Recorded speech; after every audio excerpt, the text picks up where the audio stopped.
Good afternoon to one and all, and welcome to another afternoon installment of Live at the Waterhole. And kicking things off beautifully this afternoon with a group of elephants, a couple of zebra, and a warthog here at Tembe Elephant Park in KwaZulu-Natal. Before we get too carried away, though, my name is Liam Burrow. I'm the very fortunate naturalist that's going to be chatting you through a couple of these wild scenes this afternoon. And as usual, we'd like to keep the shows as interactive as possible. So please keep your questions, comments, thoughts coming throughout the show.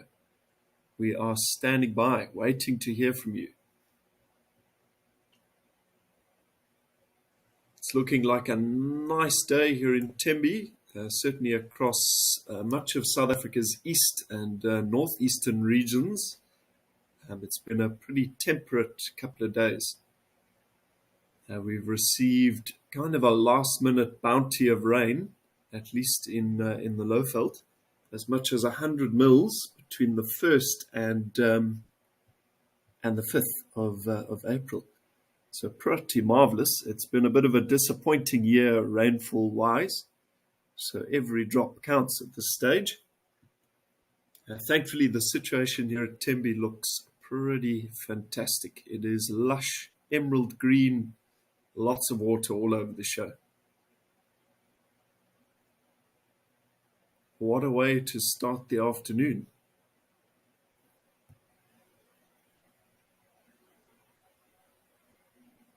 Hello, Joan Mello. Thanks very much for your comment. Hope you're having a good Saturday. Yeah, for face value, this looks like a bachelor group of elephants in the background, all bulls. And Tembe is actually particularly synonymous with enormous male elephants. There's some very, very special genes for the production of large tusks in this area. And certainly a couple of the biggest tuskers ever recorded in Africa have come from Tembe. Very special. That bull in the center there, just in the shade of the trees, quite a large one. I wonder if he's not the leader of this group. A couple of smaller guys kind of mixed in there. Elephant social structure, certainly for the males, is all based around a system of shared knowledge, transference of information, all kind of hinging on one very large, very experienced male. He's kind of the general in charge of a little battalion of younger soldiers, or askaris.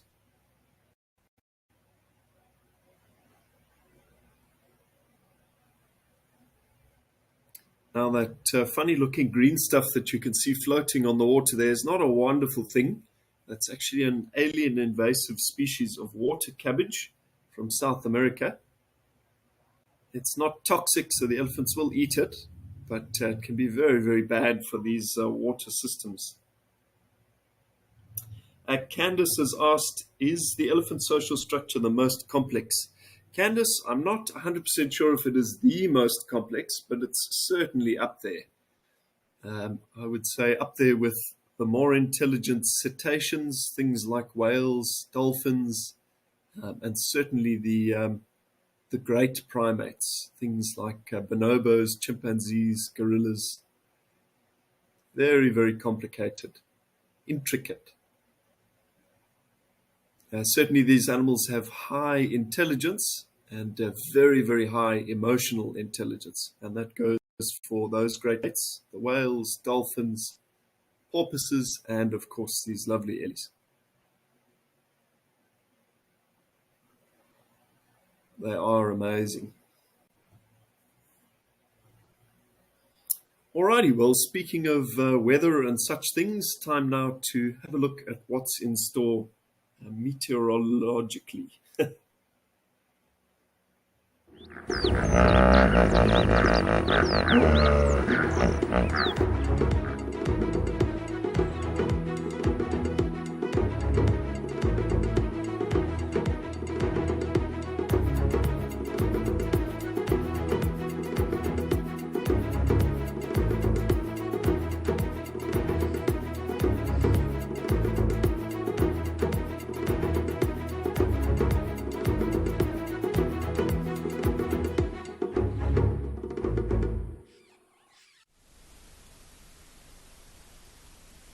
Well, certainly looking like a nice temperate day across much of sub-Saharan Africa.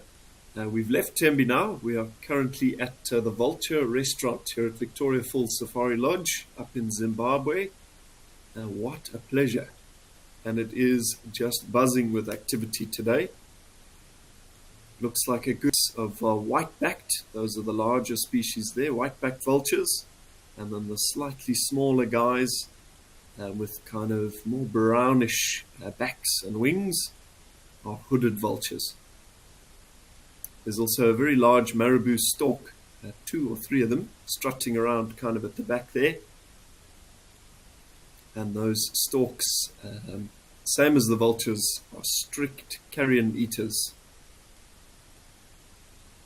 Though that's perhaps not 100% correct with regards to those marabous. They will also take frogs, fish, a whole bunch of other stuff. But vultures, of course, are nature's cleanup crew, especially evolved to keep the bush nice and clean. Gina has asked, are marabou storks and vultures related in any way? Thanks very much for your question there, Gina. Not at all. So their only connection is probably the fact that they are both avian, they are both birds. So I'm sure they do share a common ancestor somewhere along the line, but it's not particularly close at all. Oh, wonderful to see, though.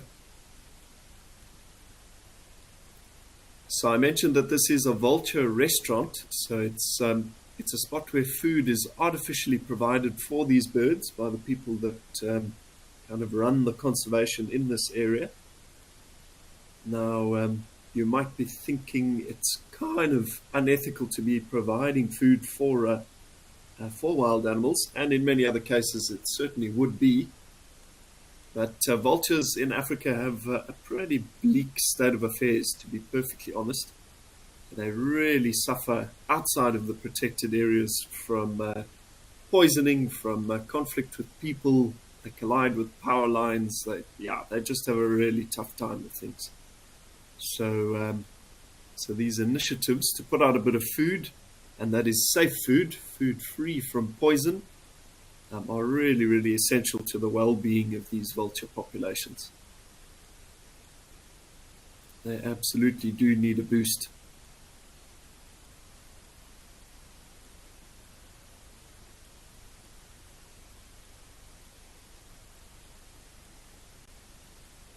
It looks like whatever meat was put down there has pretty much disappeared, though.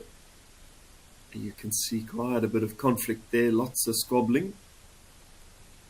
Tempers will flare as whatever food was on offer starts to get munched up.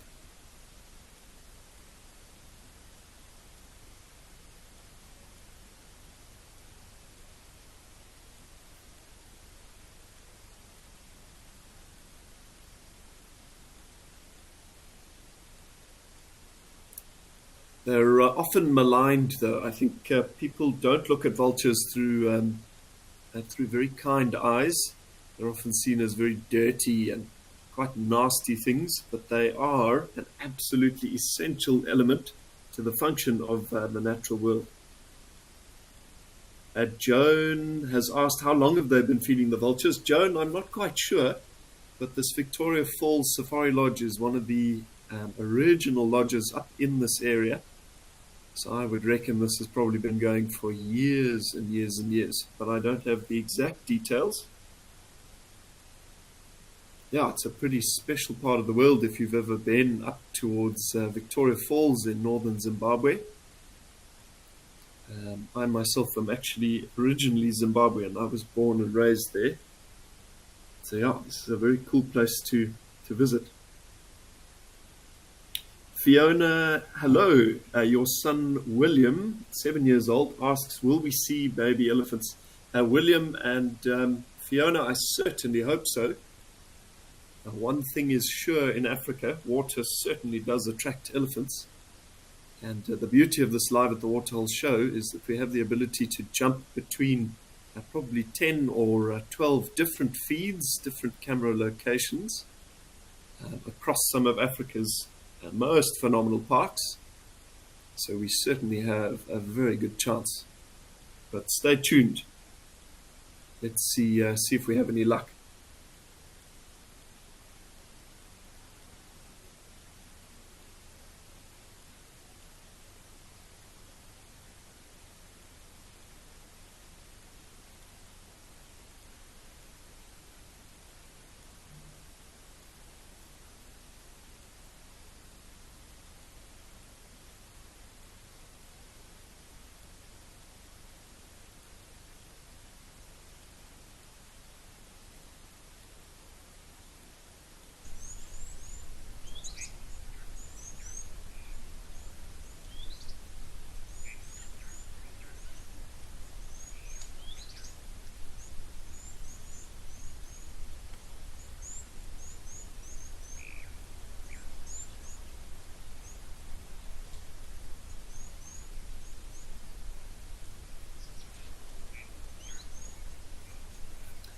The questions and comments are pouring in, so nice to have so many of you on board with us today. And hi to Diane in the UK.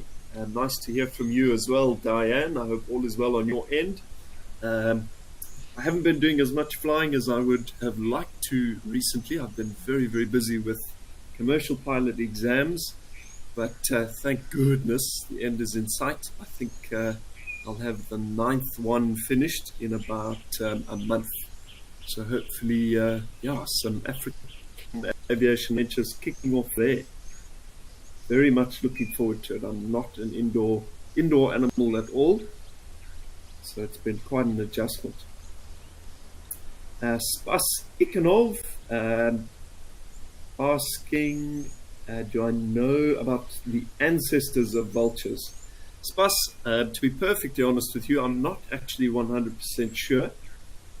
The vulture family is probably quite a long-lived one. I wonder if they didn't evolve from a more prehistoric sort of condor type ancestor. I'll have to have a little bit more of a look into that for you, Spas, and get back to you. I'm not 100% sure.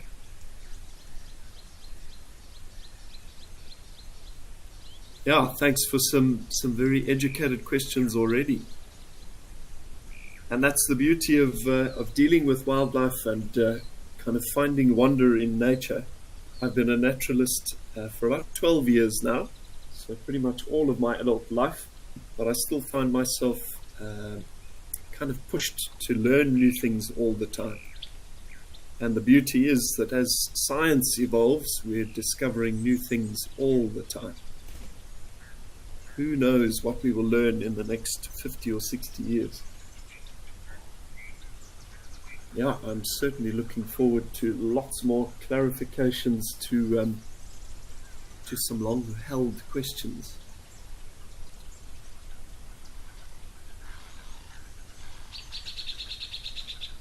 Alrighty, well, in the spirit of keeping things moving, I think let's head over to Tau Lodge in South Africa's northwest.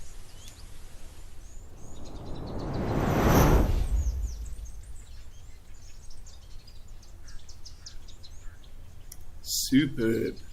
So we are currently live at Tau Game Lodge in South Africa's Madikwe Game Reserve, right up on the kind of northwestern border with Botswana, I was going to say Mozambique, and looking at a pretty magnificent Nile crocodile. Just speaking of prehistoric things, chatting about those vultures, these crocodiles have been on Earth unchanged for somewhere around 200 million years. So talk about a winning evolutionary design.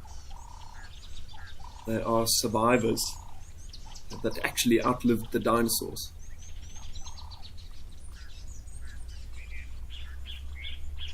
This guy capitalizing on some lovely baking sun to charge his internal batteries there. Kelvin has asked, is it true that they are dinosaurs? Kelvin, not exactly. So the dinosaurs were obviously reptiles, Um, but the crocodiles are sort of a more modern descendant. So ancient crocodile ancestors were much, much, much larger. Um, but environmental constraints, changes in the climate, changes in the prey items that they feed on over the last couple of hundred millions of years, have encouraged these crocodiles to be a bit more efficient, a bit smaller. Still, a Nile crocodile can grow up to 18 feet long, potentially a little bit more, weighing up to a metric ton, and arguably getting to well over 100 years in terms of lifespan.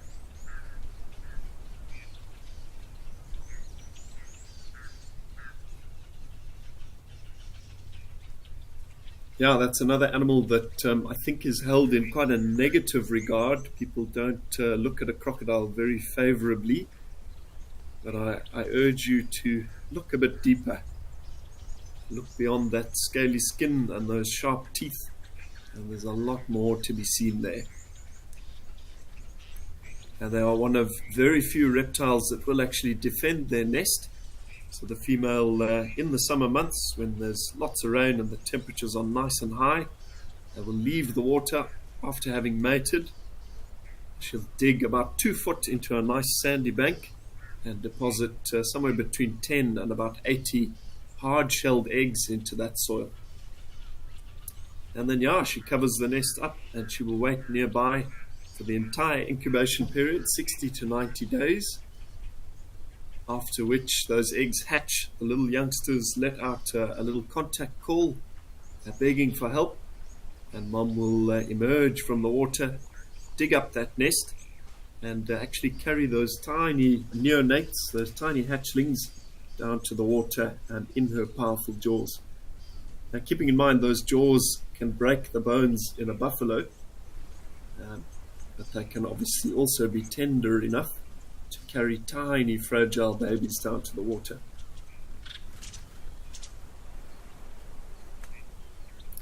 Hudson has asked, are there any animals that would combat crocodiles? Would elephants ever chase one? So crocs certainly do get into conflict with other animals. I've seen a little bit of negative interaction between crocodiles and hippos, and certainly a crocodile that does perhaps nip an unsuspecting elephant on the trunk could face the brunt of a full-blown kind of goring by that elephant. They've got to be very careful.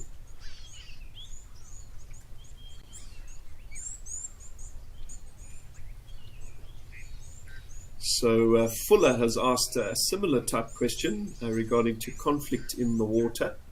So Fuller, certainly things like hippos are not particularly tolerant of crocodiles in their immediate vicinity, especially when they're breeding. A big hippo is not too much of a worry in terms of getting eaten by a crocodile, but when they have a little calf, it might only be 20 or 30 kgs, the size of sort of a medium-sized dog. If that baby does stray too far, definitely a crocodile could eat it. But keeping in mind, a fully grown hippo can bite a 4-meter crocodile into 2 fairly neat pieces. So I think there is this kind of a mutual respect on both sides. They try and stay out of each other's way for the most part. They are phenomenal things.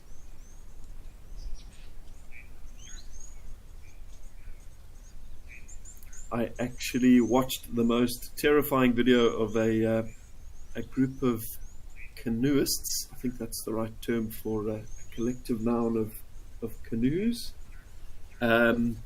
exploring a river somewhere in Uganda, and they were actually attacked by about a 4-meter crocodile. I'll try and find it again and share it to my Instagram story.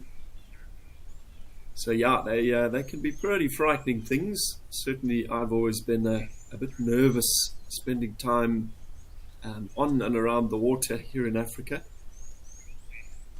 They're one of the few animals out there that genuinely looks at humans as a food source.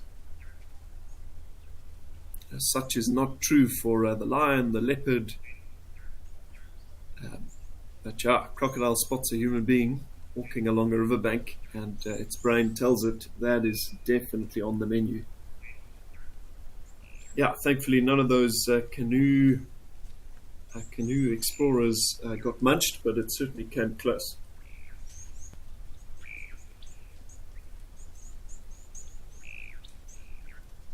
Hello, Imogen. Nice to have you tuning in to Live at the Waterhole from Swansea in the UK. And a very, very happy hello to your granddad.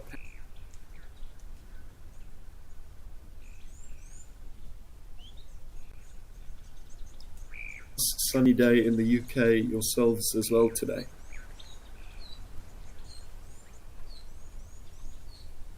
So I mentioned kind of as we came live to Tau here that this crocodile is just basking in the sun. So very different to you or I. A crocodile is an ectothermic animal. So it relies on an external source of heat energy in order to regulate its own body temperature. So it is essential that a crocodile spends multiple hours every single day sat up on a nice hot riverbank, baking in the sun, to charge those batteries to give it enough energy to go about its business.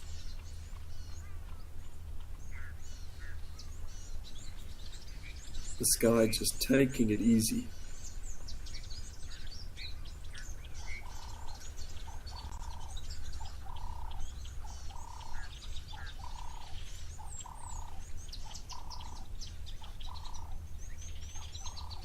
We've certainly had some wonderful crocodile viewing here at Tau historically. I think there's at least 3 or 4 large crocodiles, around kind of 9, 10, 12 foot long, 3 or 4 meters, and that kind of all share this waterhole.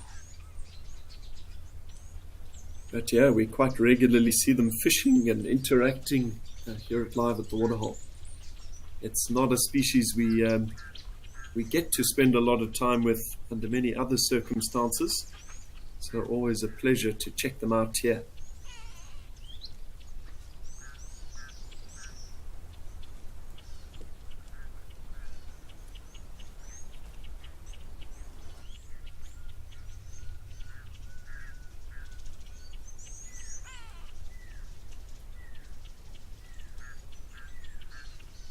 And talking of thermoregulation, if you check out that very spiny, kind of bony looking texture along that crocodile's back, it's actually made up of a bunch of scales that actually become something called osteoderms. So osteo, if you break that word up, osteo means bone and derm means skin. So it's sort of a hybrid between both. When crocodiles are born, that kind of skin on their back and down the length of their tail is quite cartilaginous, so made of the same sort of stuff as the human ear or the human nose. But as the crocodile matures, it ossifies. So it attracts calcium from within the crocodile's body and quite literally turns to bone. Certainly an effective protection mechanism. Crocodiles fight pretty viciously, and I'm sure it's also beneficial when they latch onto the face of something like a zebra, a wildebeest, a big buffalo, and that animal is going to horn them. It's going to step on their back with its hooves, so that crop needs to be protected. Joan reckons this crocodile is smiling at me. There's an old African proverb that says, "Never trust the smile of a crocodile." It is certainly a permanent toothy grin.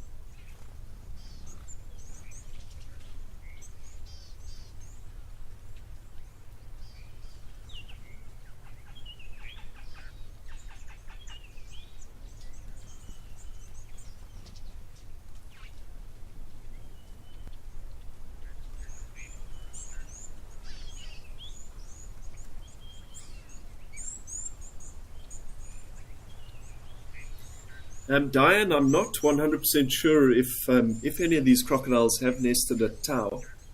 Um, I'm trying to think now how long I've been doing this, or these live at the waterholes shows.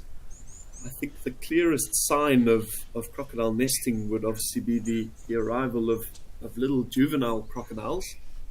That I've certainly never noticed any hatchlings around here. So yeah, my initial thought would be no, but the exact reason why is a bit of a mystery. Perhaps these 3 or 4 crocodiles are all the same gender. Perhaps we don't have a male and female combination needed to make breeding possible. Yeah, which would be a pity if it is true.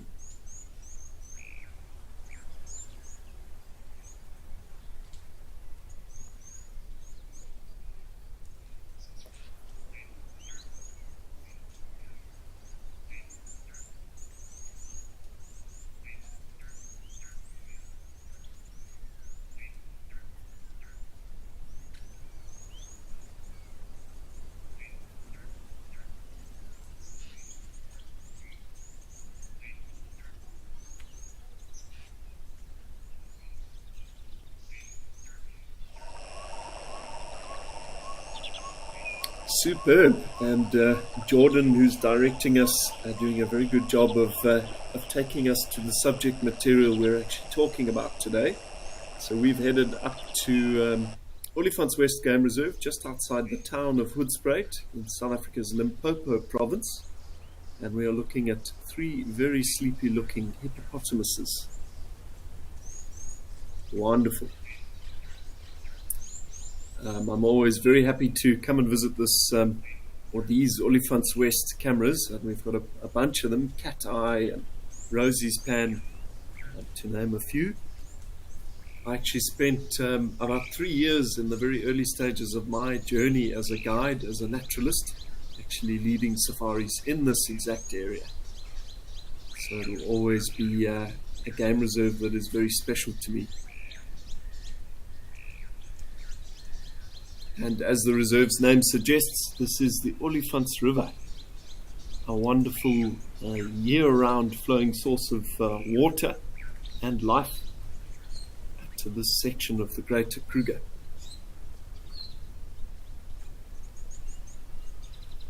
Lenny, thanks for your hello there.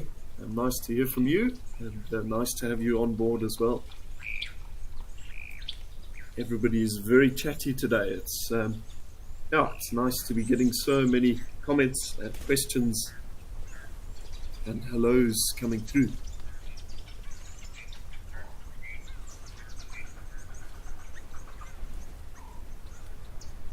So these hippos are totally nocturnal. Very, very little activity actually gets done during the day.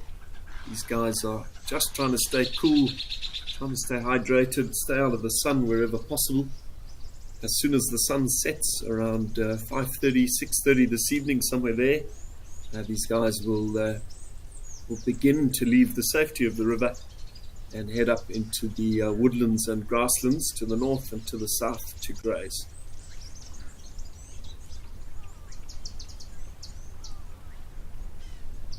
Yeah, as I mentioned when we went live at Tembe, rainfall has been a bit disappointing across much of southern Africa this year. Certainly looking at satellite photographs of kind of the southern African subcontinent and comparing them with April or March last year, it is night and day. It's certainly not looking very green, but as I mentioned, between the 1st and the 5th of April, we got something like 100 millimeters of rainfall across much of the Lowveld, which is a wonderful last-minute bounty. And hopefully it breathes a little bit of last-minute life into the grass, which is the only food source for these hippos.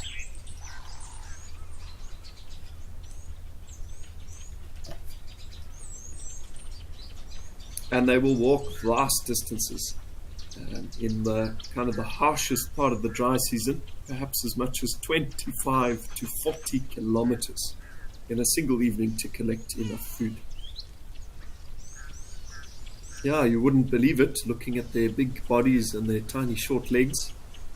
They're yeah, very adept marchers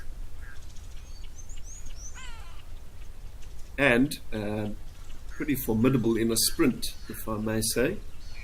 They probably get up to about 45 kilometers an hour, 25, 30 miles an hour, something like that.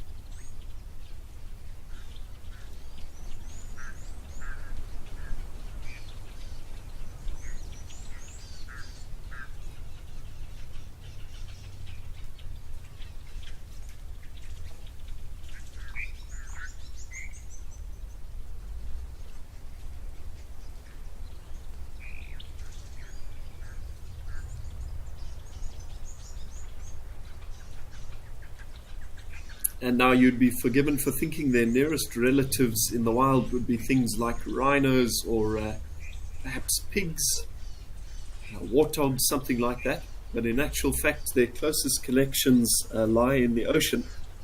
So they are distant connections to the cetaceans, the whales. Yeah, a bit bizarre, but they have a very similar stomach system. A hippo has got a 5-chambered stomach. And if you x-ray a whale's flipper and compare it to the bone structure in a hippo's foot, they have the same amount of bones. Yeah, pretty fascinating.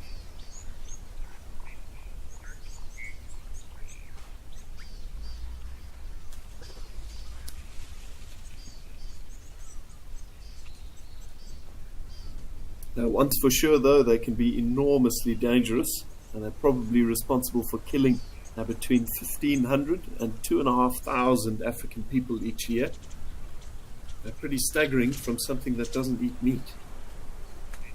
But much of the conflict arises because in very rural areas, many quite poverty-stricken African people have no access to running water in their homes or their villages. So they are forced once or twice a day to come down to the water's edge at a big river or a lake to bathe, to fish, perhaps to collect drinking water. And inevitably conflict arises between humans and hippos. So Fuller has asked, are these hippos a family? Is that little one in the middle a young one? Certainly it is, Fuller. You've hit the nail on the head. So I reckon these are probably 2 adult females with quite a large calf in the middle. And yeah, a section of river will be sort of patrolled and dominated by a chieftain, a river master, one very large, very aggressive, dominant bull. And he kind of oversees a big pod, a big group of cows and calves. And those bulls will fight every so often for dominance and for the rights to access that section of the river. Fights which can, from time to time, actually be fatal. They have pretty horrendous tusks. Certainly a set of upper and lower lateral incisors that hit each other at about 45 degrees in the mouth, self-sharpening as they grow. And certainly in attacks on people, they can punch beer bottle-sized holes in your body. So, yeah, hippos to be treated with the utmost respect.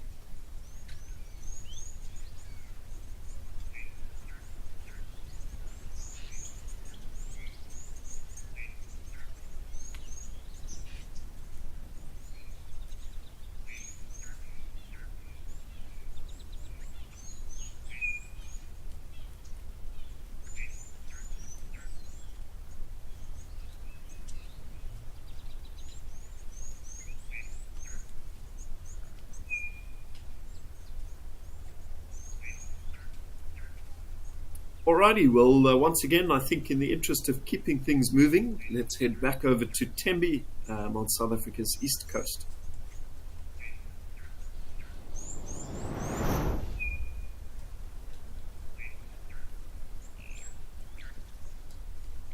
So back over at Tembe, we are once again joining a very nice group of African elephants. I wonder if that one coming down, yes, just disappearing behind the bush there, it does actually have a radio transmitter on, a radio collar. So for whatever reason, that particular elephant is being monitored by conservationists in this area. There is a bit of elephant movement, to my understanding, between Tembe and Mozambique, the country to the north. So it is perhaps quite beneficial to know where certain elephants are going. Historically, elephants would have moved thousands and thousands of kilometers through the seasons at a time when Africa wasn't so densely populated by people. But these days, as elephants try and move to find fresh grazing and sources of food and water, as the seasons change, they inevitably come into contact with people along the way. And it's very easy to take the side of the elephant in many of these conflicts. But what you've got to do, I think, is put yourself in the shoes of a subsistence farmer, a person that literally only has something like an acre of corn, which they're growing quite literally for their survival, to feed their family, earning less than $1 a day in some areas. And a group of elephant bulls wanders through in one evening and flattens the entire lot. Devastating and potentially quite life-threatening. So you can understand these people wanting to take matters into their own hands and possibly poison elephants, try and snare them, try and shoot them or spear them. But of course that's not an appropriate solution. Thankfully though, there are a number of wonderful conservation initiatives out there aiming to seek a more peaceful coexistence between elephants and man. Little warthog family popping out there as well. Very, very cool.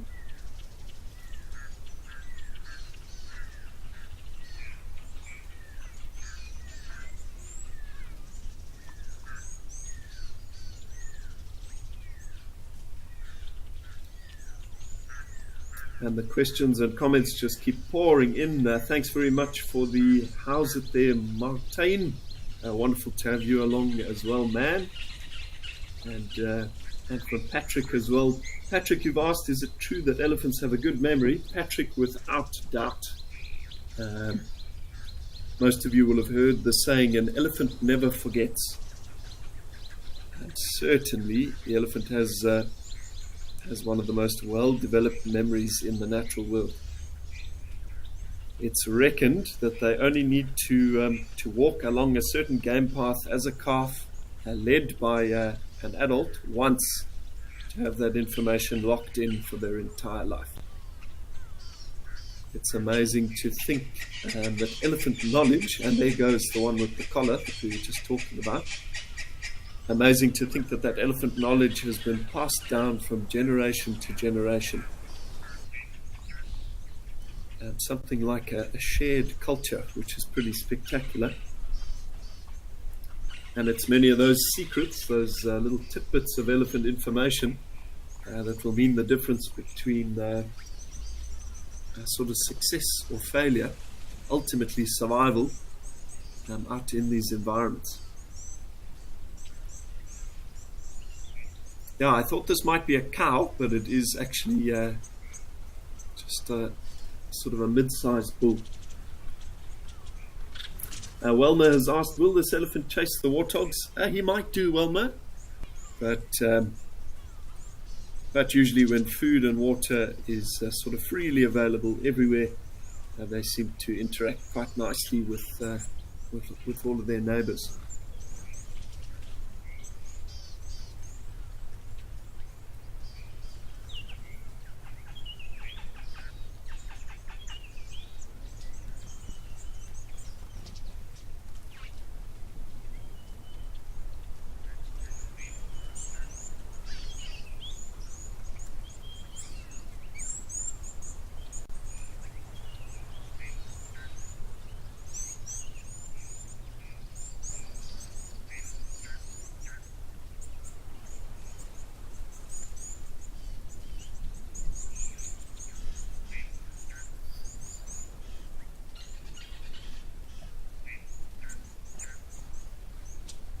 Yeah, mentioning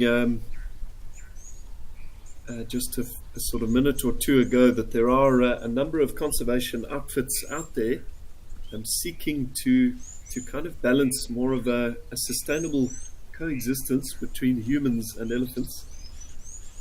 One particular one that comes to mind is a phenomenal South African based organization called Elephants Alive, uh, who seek to kind of focus on these problems that so many of Southern Africa's elephants do face, coming into conflict with humans, raiding agricultural areas, and they've had enormous success using some pretty sneaky facts of kind of elephant psychology and elephant behavior to keep elephants safe from conflict with people. Another very nice bull coming out into the open there. Some pretty hefty tusks.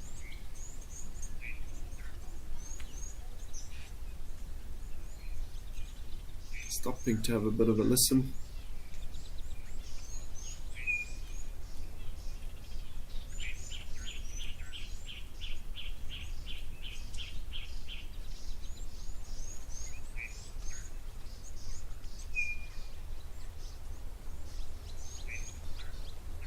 Now, Elephants Alive has had a lot of success utilizing the elephant's number one fear, which quite bizarrely is the African honeybee. So it is believed, with elephants being purely nasal breathers, they can breathe out of their trunk itself, not out of the mouth, that a sting in there from an angry honeybee, obviously producing some swelling, could potentially be quite life-threatening to an elephant. So as a result, the sound or the smell of bees is a wonderful deterrent to elephants. So what Elephants Alive has actually been doing in a couple of these rural areas surrounding some of the bigger parks, Limpopo National Park in Mozambique, Maputo Elephant Reserve just outside the capital of Mozambique, and much of the greater Kruger, is installing beehives. Whoa! Ellie coming charging in there. Installing beehives around fields of crops, often hung on wires, and then obviously the bees go about their business pollinating crops, producing honey which can be sold. And if a herd of elephants does decide to visit that field, if they bump up against those wires, disturbing that hive, the bees come out and the elephants turn tail and run in the opposite direction. So it's wonderfully sustainable. If you haven't checked it out already, you must definitely head to their social media and have a bit of a look at Elephants Alive and the very valuable work they do at conserving the elephants that we hold so dear.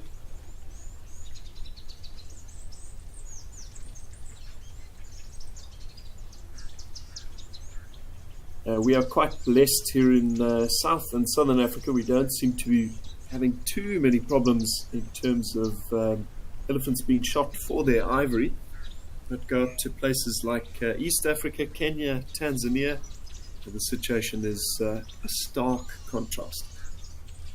In East Africa, an elephant is reckoned to be shot every 15 minutes for those tusks. Lisa has asked, will elephants ever trample small things like mongooses? Lisa, quite potentially. Having said that, though, elephants are pretty dexterous with their feet, and in spite of being quite leathery, the feet are also quite sensitive. So I can't say I've got any personal experience seeing an elephant flatten something. Not myself, but I have no doubt that occasionally they do step on small things. I did once find a black rhino footprint in the mud at one of the reserves I guided on, with a tiny serrated hinged terrapin, a little freshwater chelonian, relative of the tortoise, and in the middle of this rhino track, crushed completely flat. So, yeah, unfortunate for that little terrapin, but it obviously does happen occasionally.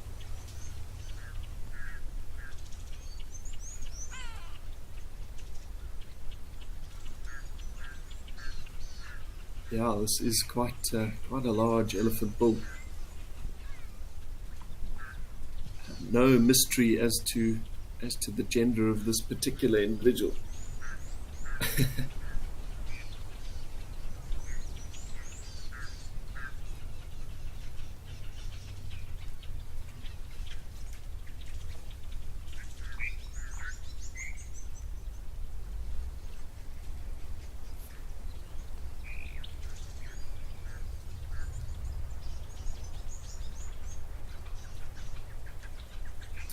Diane has asked, in regards to the chat we've just had about bees and elephants, if this is innate behavior and how do they know to be afraid of bees. Diane, an excellent question, and one that I don't honestly have a solid answer for. But once again, Ellies are extremely perceptive and very, very intelligent things. I wonder if it doesn't just come down to instinct, a little bit like a lot of human beings are instinctively afraid of things like snakes. It's just something natural, something primal in their brain that tells them, danger, danger. I could be wrong. It could possibly be something that is educated into them, something that adult cows, through experience, pass on to the calves. Isn't nature fascinating? Yeah, there are still loads of mysteries out there waiting to be solved. And perhaps in many cases some of those won't be solved, but that just adds to the magic. Let the natural world keep some of her secrets.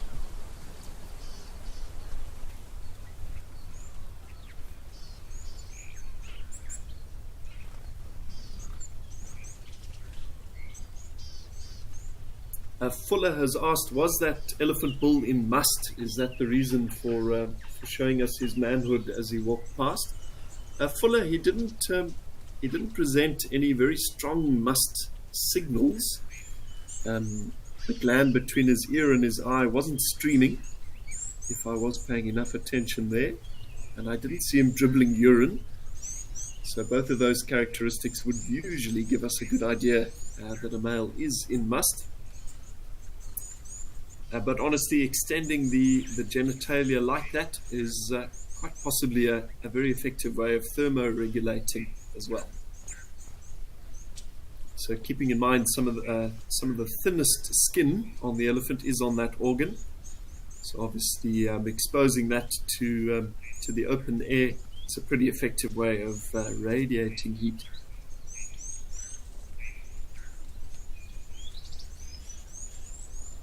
And these are all bulls.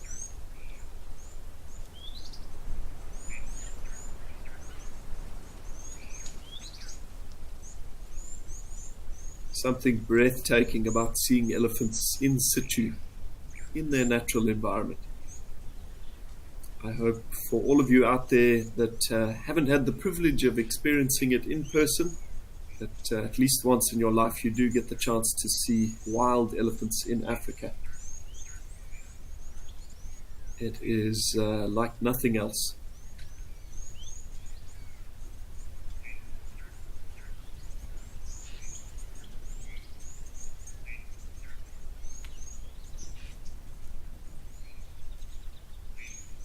And certainly, if you have had the privilege of coming eye to eye with a wild elephant, you will understand all of this chatter about elephants having high intelligence and lots of emotion. Gazing into those amber orange eyes, there is no question that the being staring back at you is a sentient one. They are my absolute favorite. I live for the elephants.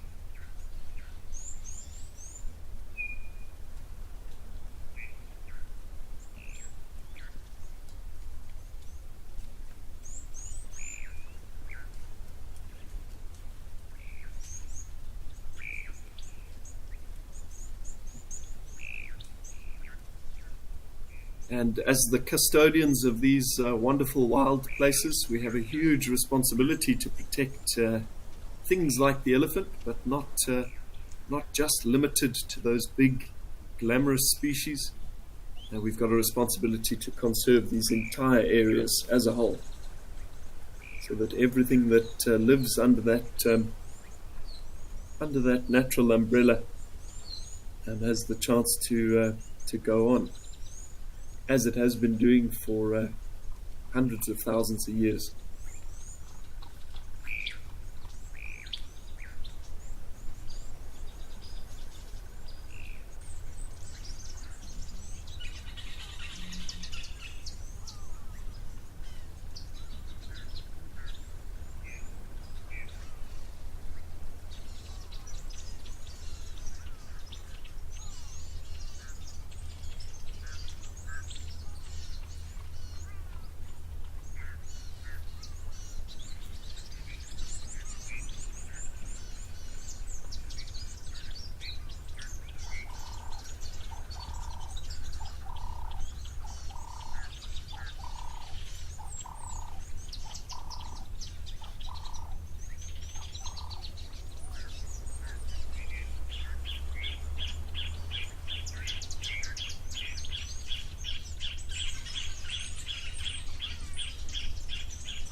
So back over at Tower once again, looking at perhaps a different individual crocodile. I don't think this is the same guy.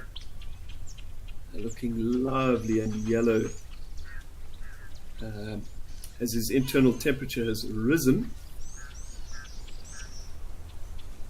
I was chatting in an earlier segment about an incredible piece of footage captured by a kind of an adventure kayaker called Benny Ma, which I've just shared to my Instagram story. You must check it out at Liam Burrow Wildlife.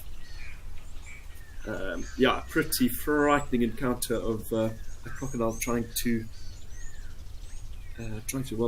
eat some people doing some canoeing in Uganda.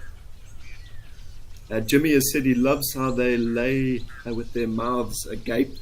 Yeah, Jimmy, I like it as well. It's something that crocodiles do when their internal temperature has risen sufficiently to the point where it's perhaps actually getting a little bit too high. Just behind the croc, a couple of Egyptian geese moving around as well. So yeah, this croc will eventually get to the point where it's taken in enough energy from exposure to the sun, and that will ultimately drive it back into the water. But as he opens his mouth, he radiates quite a bit of extra heat off of that thin skin in the mouth. Certainly a very well-fed individual. You can see a wonderful kind of fat supply there on the tail as well as the belly.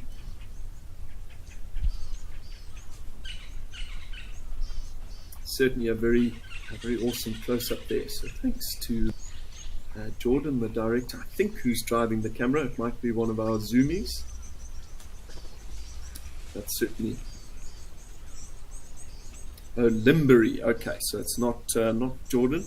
It's one of our zoomies. But thanks very much to the zoomie for getting us in nice and close. And again, you're getting a wonderful close-up look of those osteoderms, those sort of scaly, bony developments on that crocodile's skin, which serve as protection. Protection not only from their sources of food, which can be quite dangerous, big antelope, zebras, but also from when these crocodiles fight one another. Two male crocodiles vying for territory and the rights to mate will swim up alongside one another and literally just start battering each other with their heads, their jaws and their teeth. And these battles can be so violent that they can actually lose an entire jaw. Tristan has asked, will crocodiles ever eat dassies? They absolutely will. Tristan, to be perfectly honest with you, there is not a whole lot that a crocodile won't eat. Up to 70% of what they do feed on is fish, but of course that final 30% could be made up of absolutely anything else, from other reptiles, smaller crocodiles, to birds, to mammals, and as mentioned before, certainly people as well.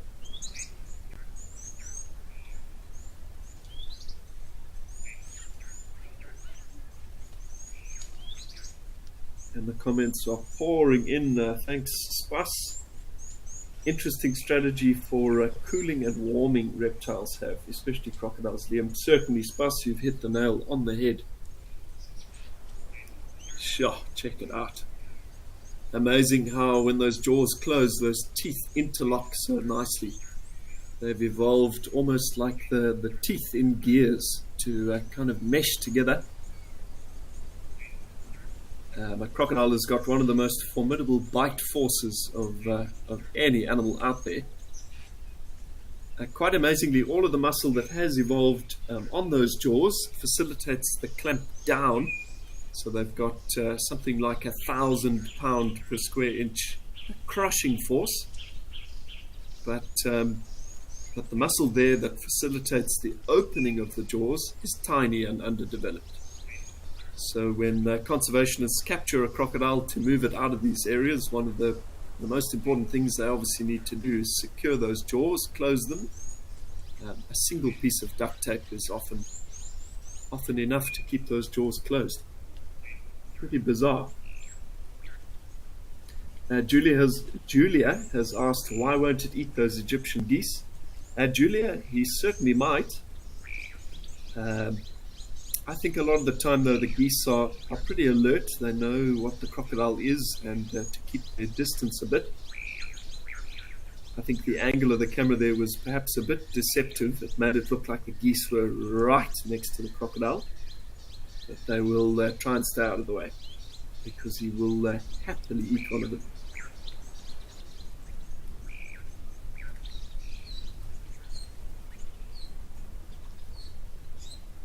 And a big hello to Wes and Julie. Happy birthday to Julie. Nice to have you guys on board for the Live at the Waterholes show as well. Chatting crocodiles.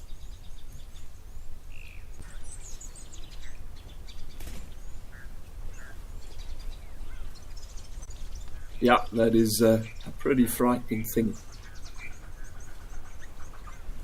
Loads of respect for a croc, and I think from my side, perhaps quite a bit of genuine fear as well.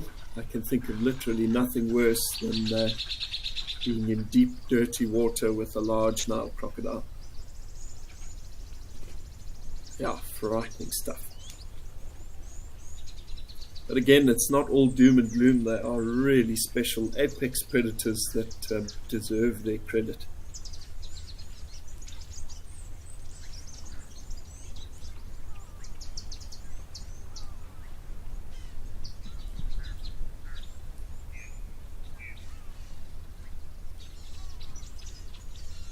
Also quite a bit of movement of waterfowl. I think those are red-billed teals in the background, in that sort of vegetation in the water. Hello Olivia, thanks for your question as well. Olivia has asked, are crocodiles opportunistic, or do they actively hunt? Olivia, a bit of both. So yeah, certainly crocodiles will go out of their way to actively hunt, to kind of trawl through the shallows for fish, or to kind of position themselves at the water's edge waiting for antelope. There is some absolutely stunning footage of a mugger crocodile somewhere in India on one of the latest David Attenborough BBC type wildlife specials. It might have been Planet Earth 3.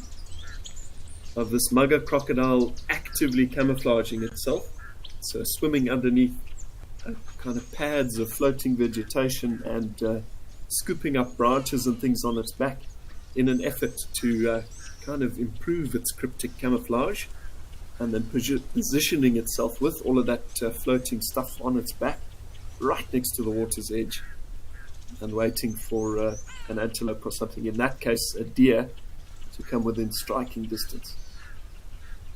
Now, that's the first time I've witnessed an example of that particular behavior. If you haven't seen it, it's well worth a look.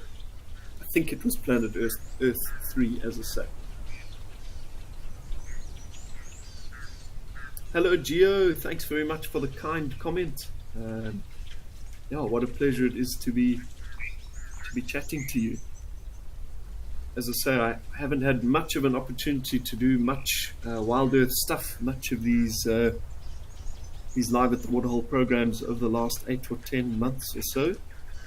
But as things are calming down a bit with my pilot's exams, I'm hoping to get a bit more involved in the bush again, get my bush fix. I certainly have missed it. Black-winged stilts, those are the kind of white-breasted birds with the very long legs that we're looking at there. And you can just see that red-billed teal kind of obscured in that vegetation. Always wonderful birding here around the Tower waterhole. Well worth a look. I've always said an interest in birds will serve you very well on trips out to the bush. We don't always have sort of ample sightings of the big high-profile things. So if you can find interest in things like birds, one thing you can be sure is that birds will always be around. And in the same vein, Madison has asked, do I enjoy birding? I certainly do, Madison. I'm by no means an expert birder or particularly skilled, especially when it comes to identifying the tiny little brown jobs. Our crocodile doing some shifting there. But certainly, Madison, I do like the birds. And there he goes. I think slowly but surely getting too hot.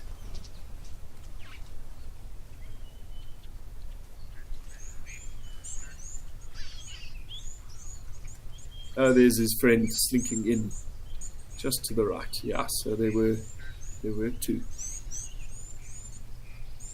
You can see how yellow the one in the water is in comparison to his friend up on the bank. Crocodiles have got photosensitive skin cells.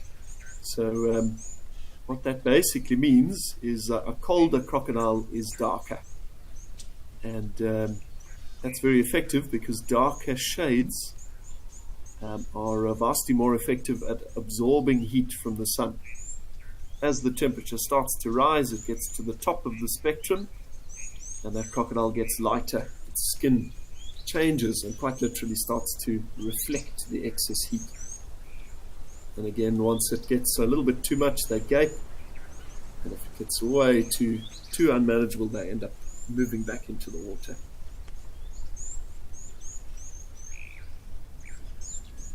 Joan says she's been watching this show for about 6 years, and everybody is so nice. Wonderful to have you with us, Joan. Always a pleasure to chat a loyal Wild Earth viewer, and of which there are very, very, very many.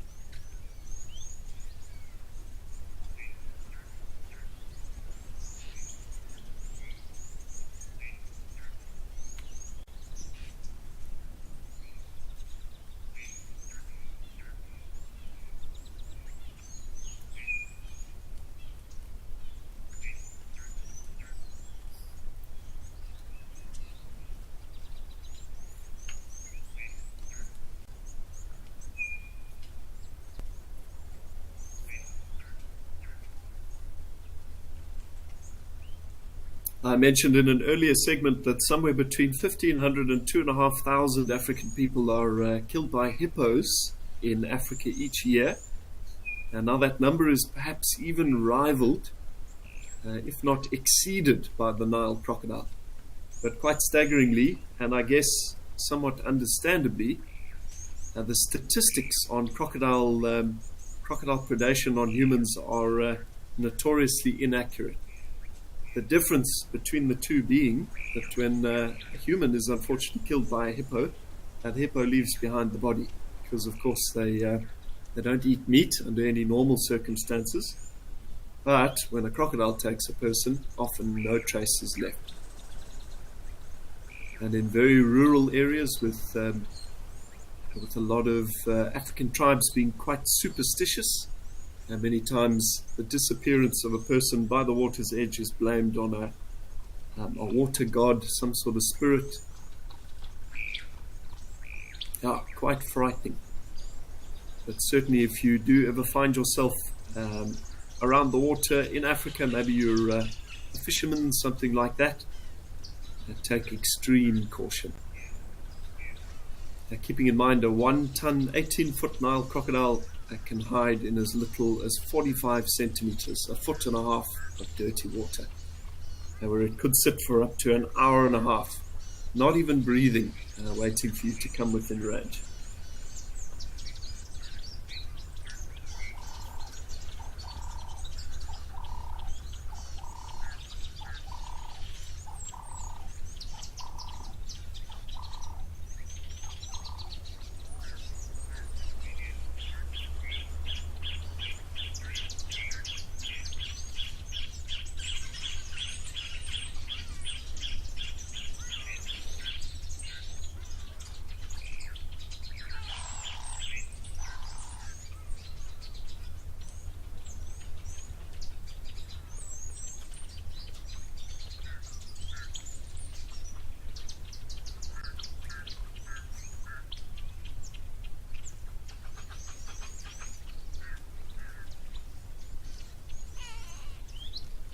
Aha, so back over at Tembe once again.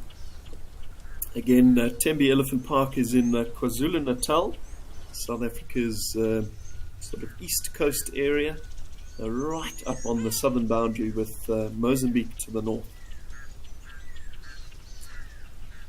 I was wondering if this might be a little breeding herd, but I think this is still bachelors, still all males. There are a couple of smaller individuals there.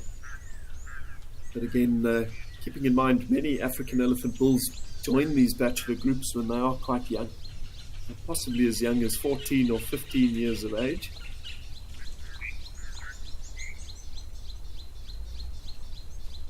I think that is the case for that youngster in the middle.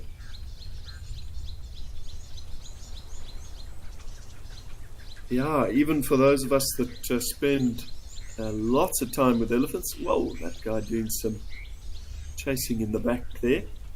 I think we possibly have a musk bull on the scene here. So that guy furthest from this group, the big bull, doing that sort of cocky swagger as he comes around the bush. Almost certainly in a must cycle. For anybody who doesn't know what must means, must is a natural period for a male elephant that occurs every so often, in which his internal testosterone levels transition from a nice, happy, healthy level to about 60 times what they should be. Must is a Hindi word, translated from that language. It quite literally means drunk, and it's a fairly apt explanation of how that elephant is feeling. He's out of his mind. On that testosterone. It's quite natural. It encourages those males to kind of battle each other for dominance, to prove themselves as worthy to the females, and ultimately to encourage them to go out there and mate. There's that individual with the collar again.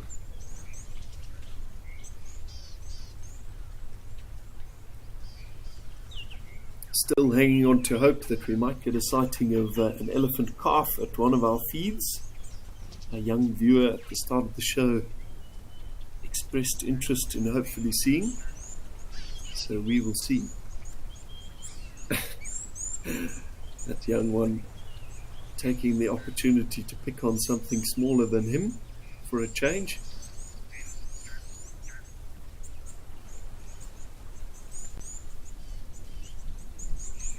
Kim has asked, will a musk bull ever kill youngsters? Certainly, Kim, In certain instances, conflicts between male elephants, spurred on by a big musk bull, can be fatal. My dad, working as a conservation pilot fairly recently in a reserve in, check this guy out, in Mozambique, came across a scene of an enormous elephant bull, probably 6 or 7 tons in size, with a large puncture wound in one of his temples, almost certainly inflicted by the tusk of another elephant bull. Thankfully, I think the majority of their fights are over simply through posturing, through showing one another their sort of body sizes and their tusks and whatnot. But occasionally, when two bulls are very well matched, the battles can be very, very serious. Musk bulls in some areas have also caused huge issues in the absence of the large governing, kind of calming adult males. They pick fights with basically everything out there that moves, from buffalo to hippos. And quite tragically, in the case of Pilanesberg, another South African reserve a number of years ago, young elephant bulls in must killed something like 40 or 50 white rhino,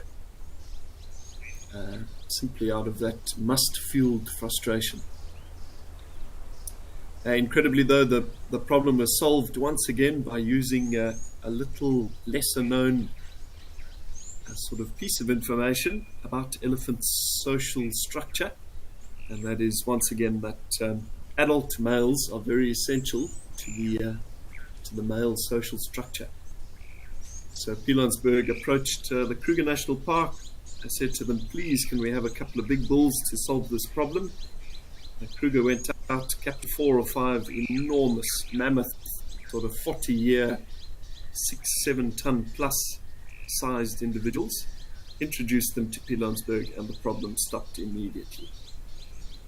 Again, those big general, big dominant males serve a vital function in those environments at keeping these younger, boisterous bulls out of trouble.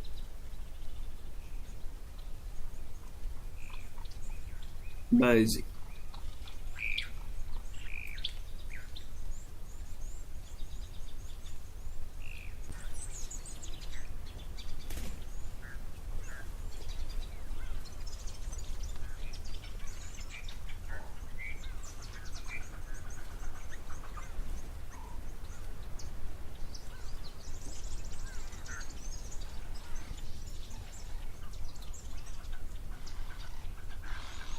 So once again, we'd love to keep these live at the Waterholes shows as interactive as possible. This is obviously all live. So please keep your questions, comments, thoughts coming throughout the show. We are standing by waiting to hear from you. Let's chat all things wild.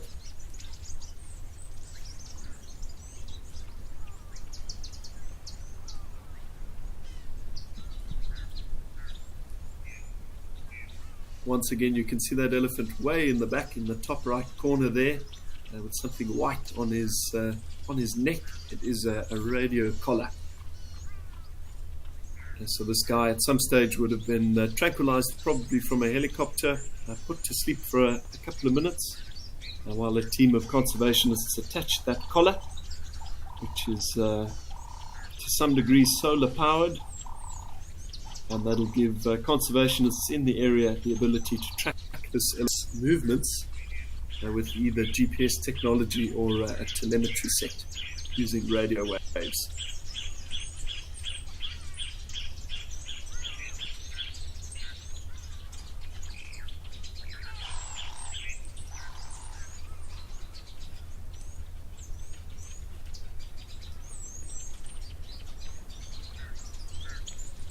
Understanding how these elephants move and where they go through the seasons is a vital set of information that will give conservationists the ability to conserve the areas that these elephants actually require for their survival to a better degree.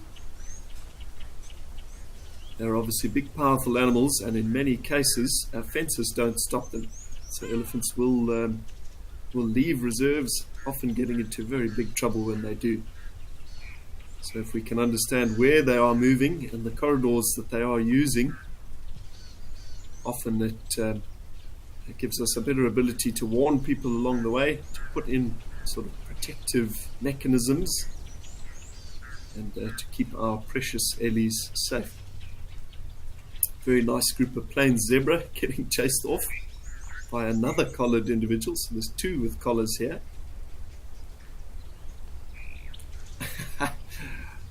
Full of beans. So I think that was more playful than aggressive. It was just for fun, because he can.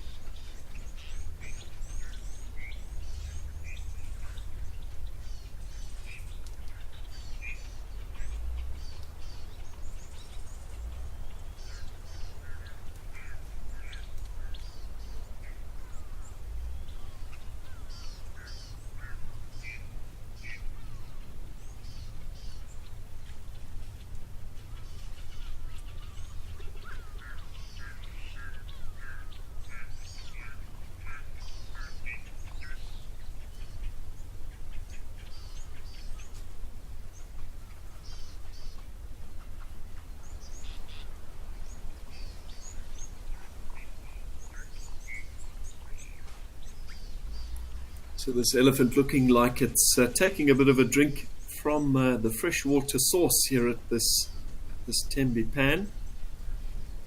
That looks like an artificial well to me. So many of these water points are artificially provided, while there are obviously natural pans out in the bush. These ones that provide a source of water throughout the year, often pumped from underground through a borehole and a solar pump, keep the wildlife streaming into these areas, which is obviously a very, very good thing for tourism.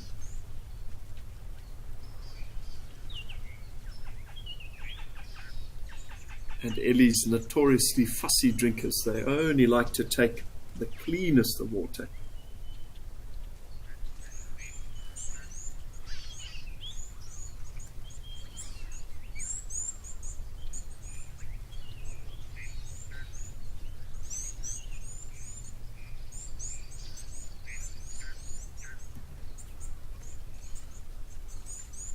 Understandable when you're drinking between 100 and 300 liters of water at a time.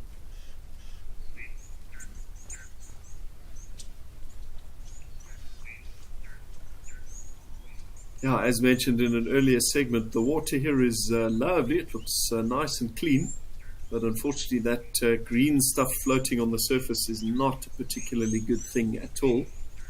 It's a highly invasive alien species of water cabbage, sort of a floating cabbage type plant, which actually originates from South America. Very, very, very bad stuff.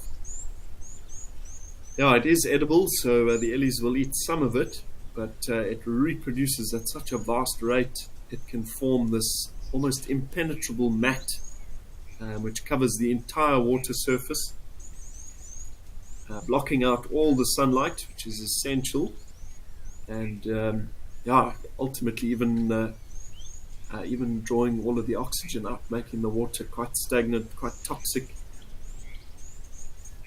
So I wonder if something can be done here at Tembe. There's certainly parts of the Vaal River in South Africa's Gauteng province have been making big efforts to get this alien floating vegetation out, hyacinth and stuff like that.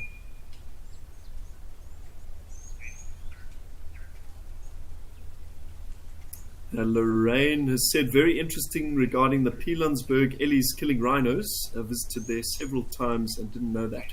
Yeah, Lorraine, it's a very, very interesting bit of information. How fantastic that they managed to solve it with an elephant social solution, if I can call it that, rather than putting elephants down or doing something drastic like that. They solve it with their own social structure.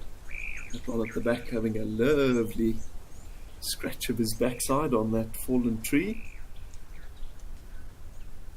A big itch deserves a big scratch.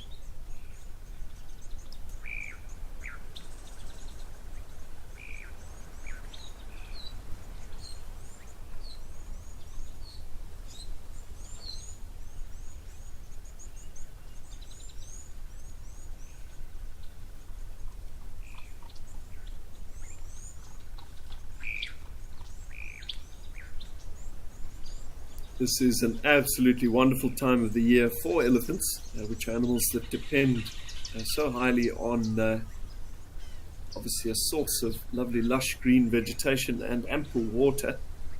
So this is a time of minimal stress. They don't have to walk far to have all of their needs met.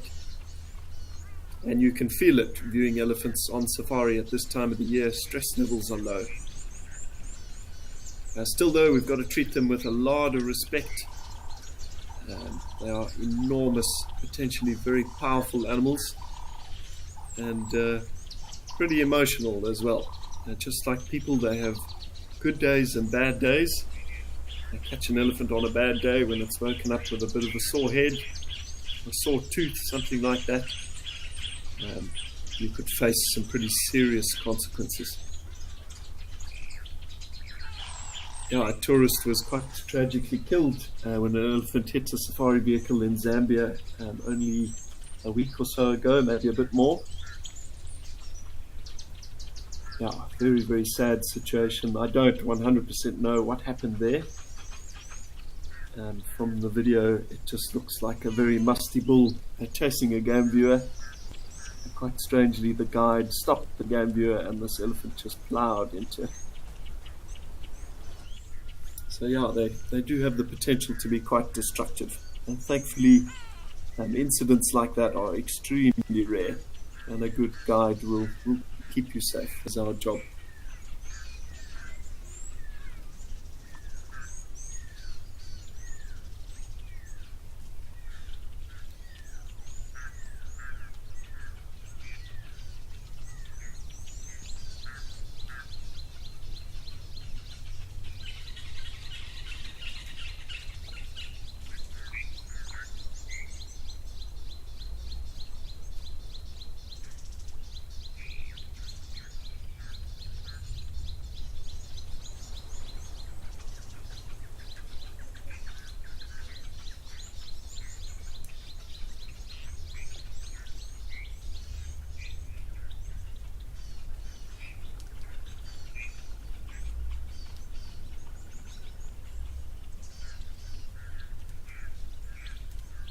Thankfully, in my 12 years out in the bush working as a guide and a naturalist, I've been very fortunate not to have had many nasty encounters with ellies. I've always personally found them very, very good at communicating their emotional state with their body language. So if you are kind of keyed in, if you're connected to those elephants, you can understand when it's okay to approach, when it's okay to get nice and close, and conversely, when it's better to stay back a bit, give them some room. Yeah, and the signals are subtle, but I'd say, to the trained eye, they are as plain as the nose on your face.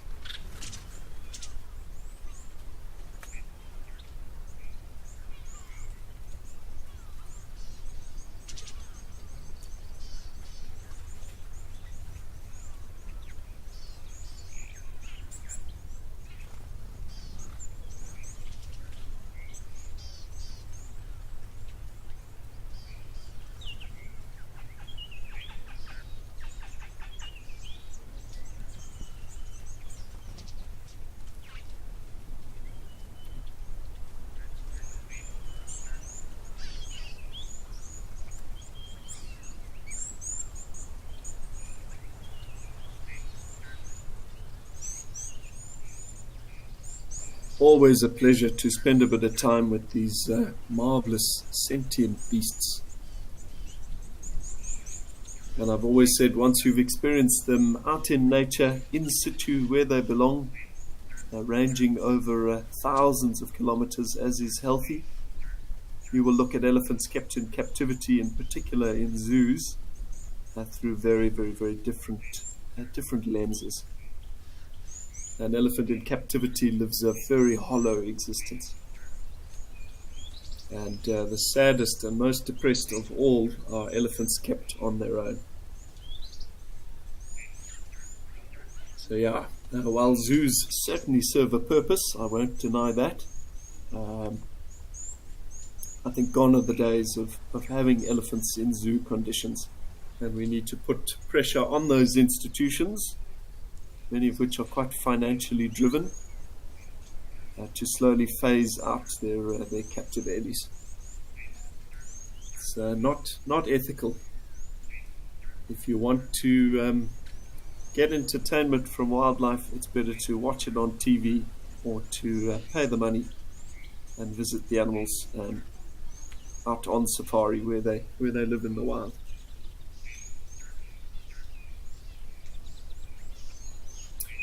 Erin has asked quite an interesting question, and hello Erin, thanks very much for doing that. Erin has asked if I would say that an elephant cow with calves is as aggressive as an elephant bull in must. Helen, absolutely. Or Erin, sorry. Absolutely.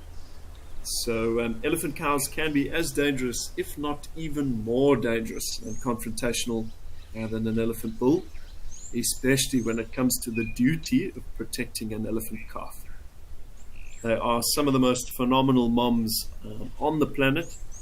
There's very little that they won't try and do to protect a calf. So you've got to treat breeding herds with an extra degree of respect.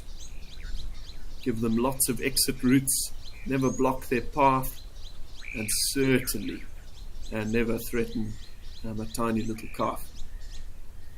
Essentially, if you put yourself into the mindset of a mother elephant, an elephant cow with a youngster, she carried that baby inside her for 22 months. And there's a very strong possibility, if that calf is born a female, that it will be by its mother's side for that adult cow's entire life. So their bonds are unbelievably strong. She will absolutely trample you to death if she thinks that you are a threat to her youngster. And can't blame her. But yeah, if you do find yourself visiting one of South Africa's wilderness areas, Tembe Elephant Park as well as the Kruger allows self-drives. So you basically hire a car as a tourist and you can drive yourself through the park on kind of a combination of tar roads and dirt roads. And in both of the reserves I mentioned, encounters with elephants are basically guaranteed. But best to tread with caution and treat them with the respect that they absolutely deserve. If you stick with the very simple concept that elephants have a right of way, you will find it a safe and happy experience. But try to cut an elephant off in the road for a photo or pursue it too closely with a car, something like that, you could find yourself in some very deep trouble.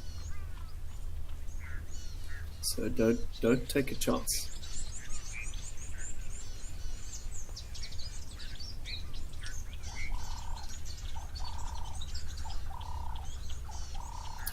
Superb. Well, now for something completely different, let's head up to Old Donyo in Kenya to have a look at the waterhole there.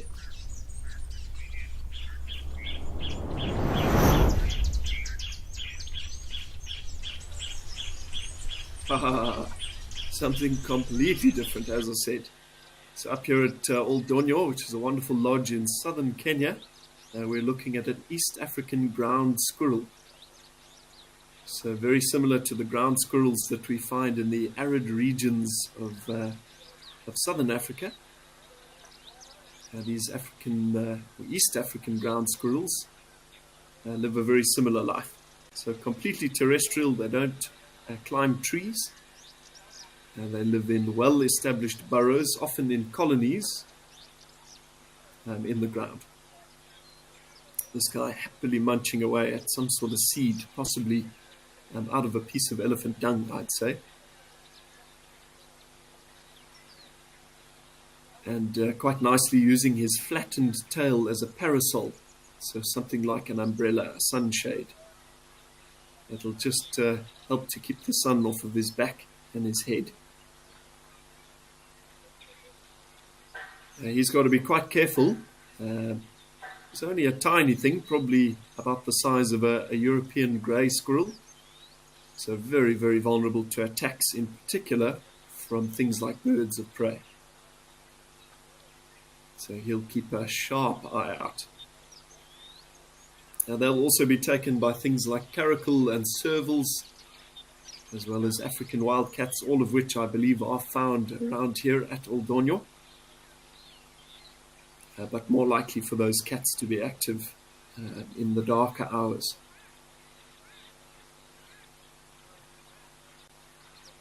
So whatever he is eating, it must be a tasty thing.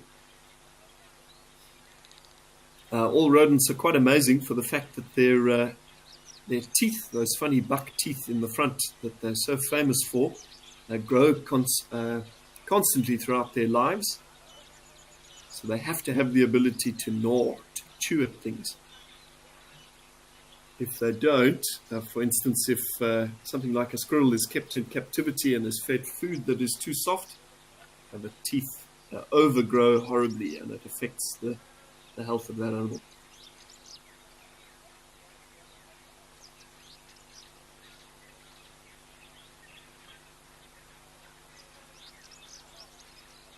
And yeah, certainly huge to tiny, all things great and small. From the African elephant, the largest of Africa's land-based animals, to one of the smaller. Again, we try and look at these safaris as holistically as possible. Ultimately, in order to get a nice look at the entire environment, you have to treat all elements of the landscape as valuable. And there is value in absolutely every living thing. You just have to know how to look. I personally have often found the most beauty in the smaller things. There's also a lizard or something on the rock in front of us, but I think it's a bit out of focus there, out of view.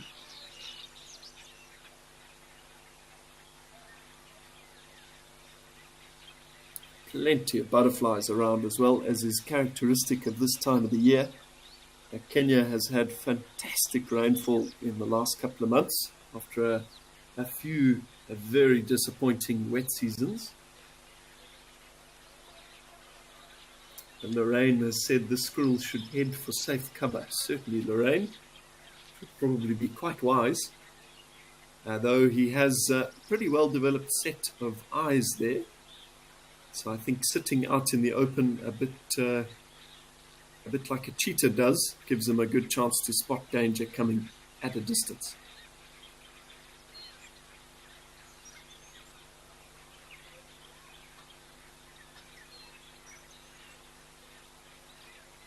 Yeah, this place is full of life at the moment.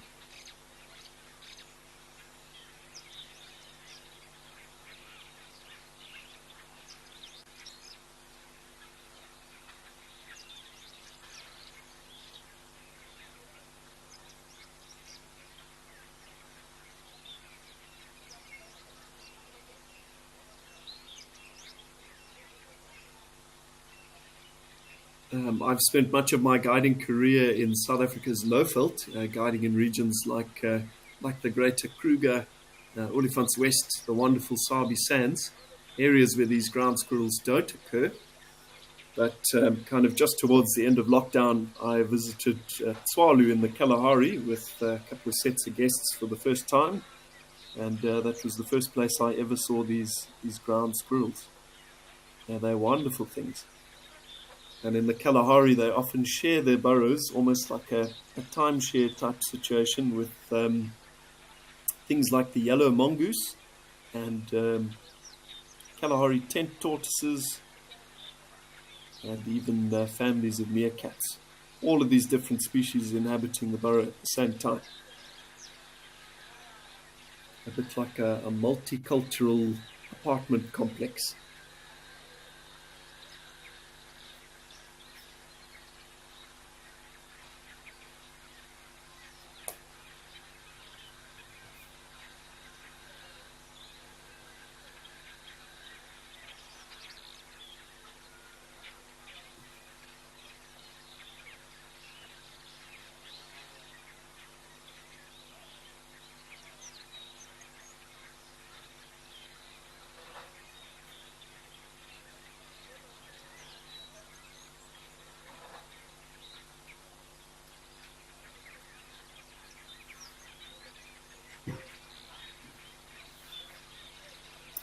Alrighty, well, in the interest of keeping things moving once again, I think we will leave this ground squirrel at Old Donyo to his business. Let's head over now to Olifants River to have a look at what's happening there.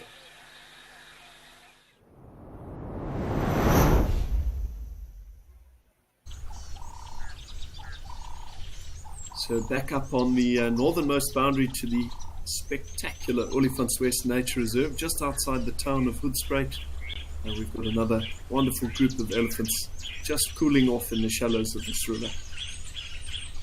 It's a little bit tough to see with the light the way it is. These ellies are in some quite dark shade.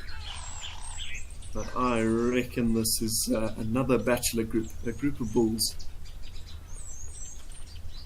Still no luck on an elephant calf yet, but who's to say one won't appear at some stage soon.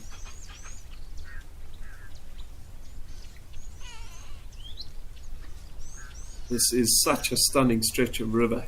You can see these enormous trees, lots of ana trees, sycamore figs. It's one of the very few places I've viewed Pell's fishing owls, a highly endangered species of owl, actually out in nature. And here on Olifants West, the sightings of those Pells were actually regular. At some stages, sort of multiple sightings per week, with a pair even nesting. For anybody who doesn't know, the Pell's fishing owl, to anybody who likes to watch birds and take photos of birds, is like the Holy Grail. It's one of the most special and sought after species. Lorraine has said she just loves watching elephants and is visiting Addo Elephant Park next month. Can't wait. Lorraine, that is very exciting. Certainly something to look forward to. I've never had the opportunity to visit Addo, but it's certainly on my list. I believe it's a spectacular place. A wonderful and fairly arid environment to view ellies in. I believe also stunning sightings of things like the brown hyena. So fingers crossed, I'm sure it's going to be a great trip.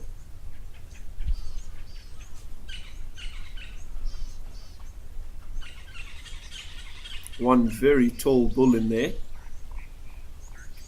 And the large tusker that we do see or did see from time to time on Pridelands with Wild Earth, Iselwini, does roam through this Olifants West area, so I'm always hanging on to hope that he's going to show up on one of these feeds. He hasn't yet, but you never know.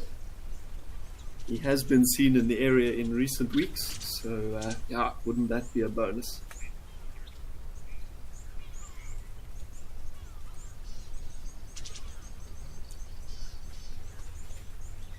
Kim Twister, Olifants is beautiful.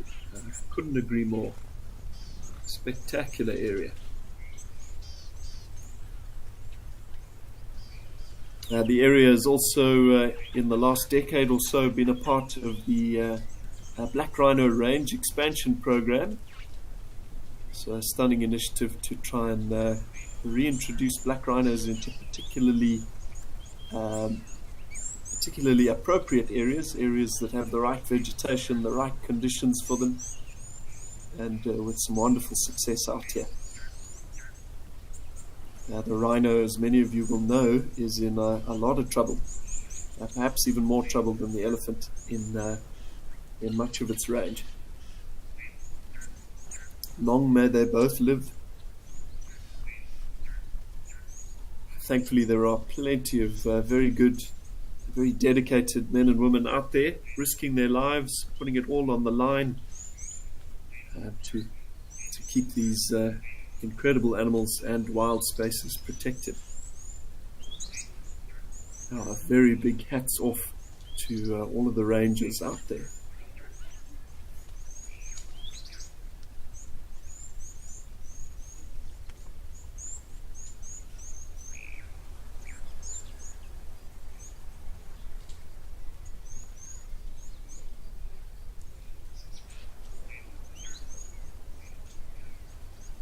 So you can see the river is not extremely deep. Certainly in this section where it's quite wide, it's probably not more than a meter to, in the deepest sections, probably 2 meters deep. But that is no worries at all for an elephant. They're very adept swimmers. And even if the water is extremely deep, an elephant's stomach system is full of gas, so they're highly buoyant. And of course the trunk functions as a very effective snorkel, which they can raise up above their head out of the water. You wouldn't think their feet are very sort of well adapted to paddling. There's obviously no real toes to be seen. There's certainly no webbing. But they're obviously big and powerful enough to move water out of the way. And in some areas, certainly in Southeast Asia with Asian elephants, they'll even swim between islands in the sea in some areas.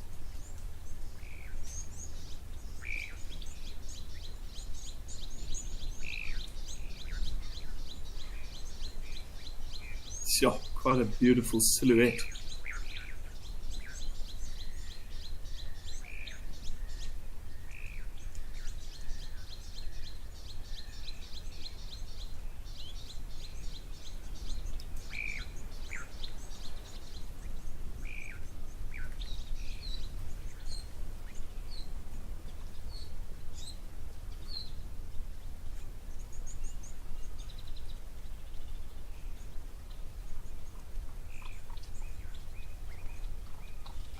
Picturesque scene, as old as time in Africa.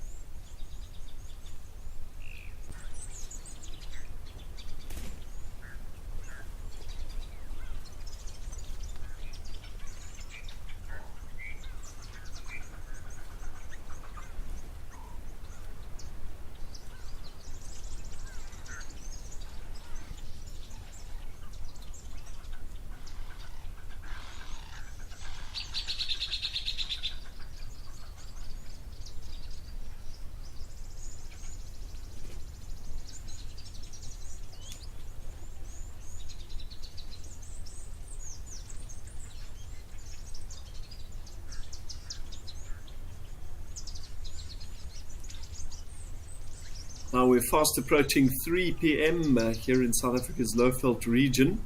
So yeah, we'll be wrapping up the show, unfortunately, in about 15 minutes. But of course, you have the sunset safari to look forward to. And I will be back on your screen for, I think, the next 3 days. I'm here at Live at the Waterhole, chatting you through some more wonderful waterside scenes. So be sure to tune in. Without a doubt, it promises to be an adventure.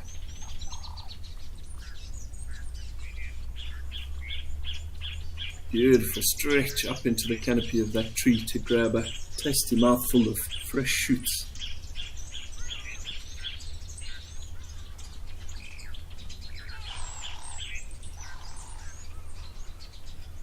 Amazing, that's probably 5-6 meters off the ground. 18 feet, something like that. Beyond the reach of even the giraffes.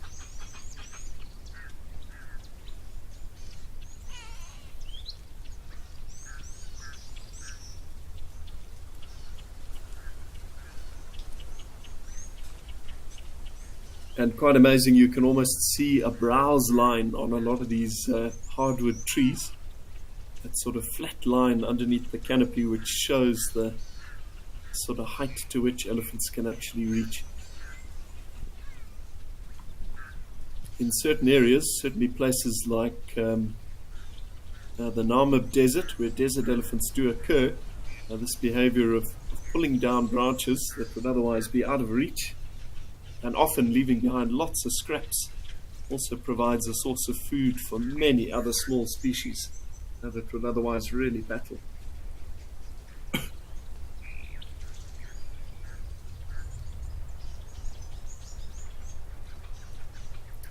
Moonbeam Smith has said, when I was at Addo, we saw almost no ellies as they were all off on the restricted side of the park.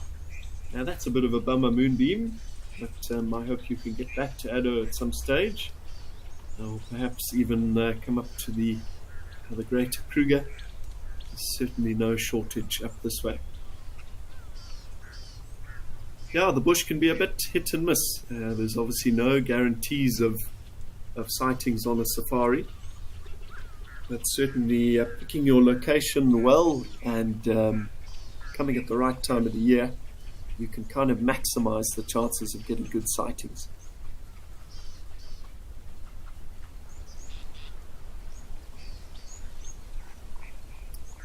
And I've always found that if you come out into one of these sort of bush environments with a very open mind, trying to sort of go into it with as few expectations as possible, it is very, very unlikely that it'll ever disappoint you.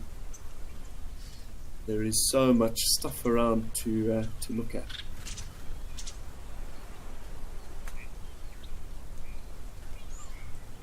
And spend enough time, the bush will provide. I've been very, very fortunate in about 12 years as a guide to see pretty much everything. And in this kind of environment, certainly the vast majority of all the species, all manner of interactions, it's been a wonderful journey.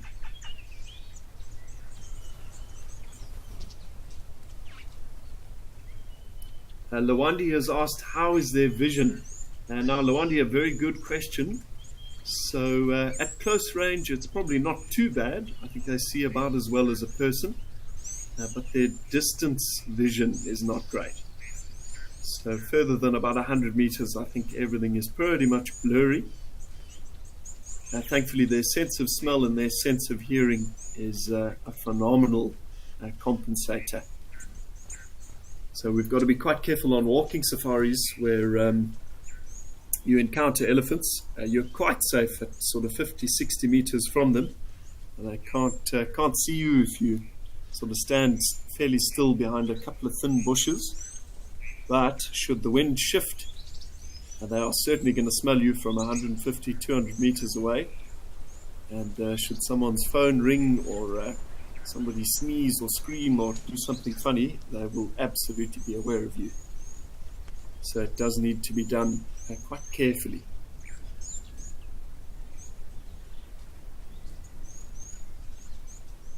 I had an encounter on a walking safari with when the first Apple Watches came out. And part of the walking safari briefing is that everybody puts their phones onto. We had this wonderful encounter with this rhino, everybody behaving themselves quite nicely. We were safed behind a nice fallen log. We had these rhinos come to maybe 10 or 15 from very close. And this woman's Apple Watch went off quite loudly. And it was so new, she didn't know how to silence it. So yeah, there were a few moments of panic there. And the rhinos sort of came rushing up, panicked, and in the other direction. Technology, the enemy of the walking safari.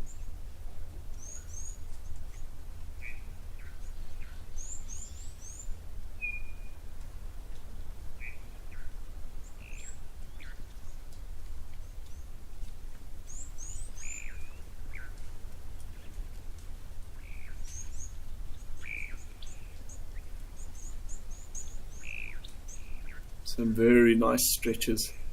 It's quite interesting. We don't see our elephants in the Greater Kruger area rising up onto their hind legs to feed up in these trees. That behavior of standing on their back legs to reach shoots is something that, to my knowledge, is only really seen in places like Mana pools in Zimbabwe. It's one of those coveted sort of wildlife shots to get an elephant stood on two legs like that. Yeah, it must be a pretty fine balancing act though for a big 6-ton animal. You want to go over backwards.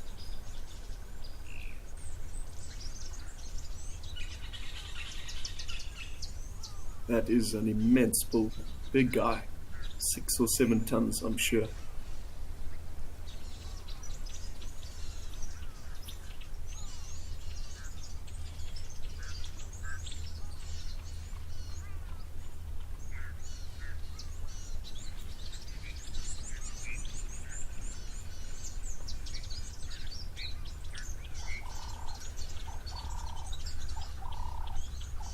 Again, you'll notice as he feeds, he's often leaving kind of half-eaten branches on the ground, some of which will be eaten by these other elephants.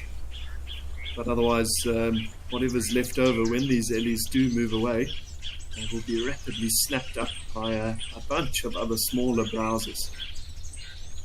Things like bushbuck, impala, nyala, kudu, antelope that would otherwise have no chance of getting up to those branches.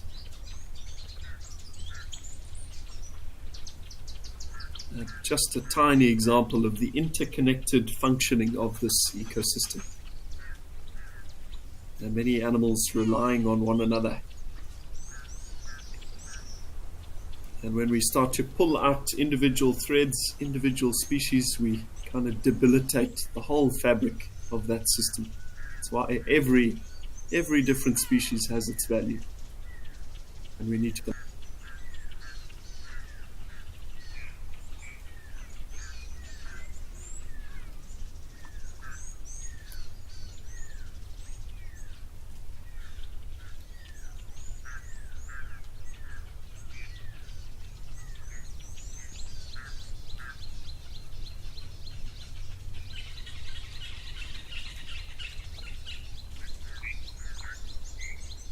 Such an idyllic spot.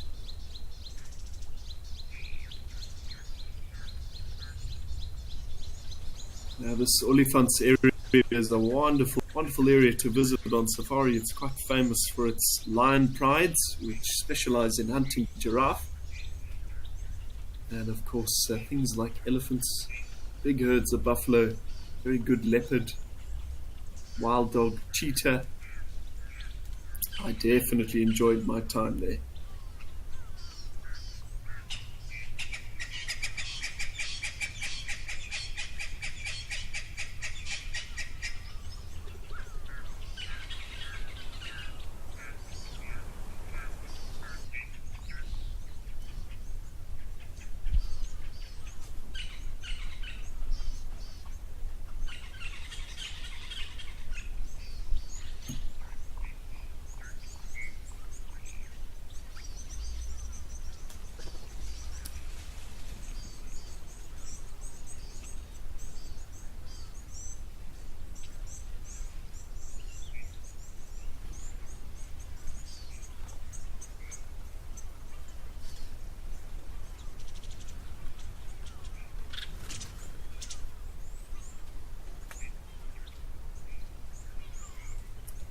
Missy has said, best birthday gift with these beautiful seeds. Thank you. A very happy birthday to you, Missy, from the whole team here at Wild Earth. What a wonderful way to spend a birthday. Yeah, and we wish you a year filled with a lot more wildlife.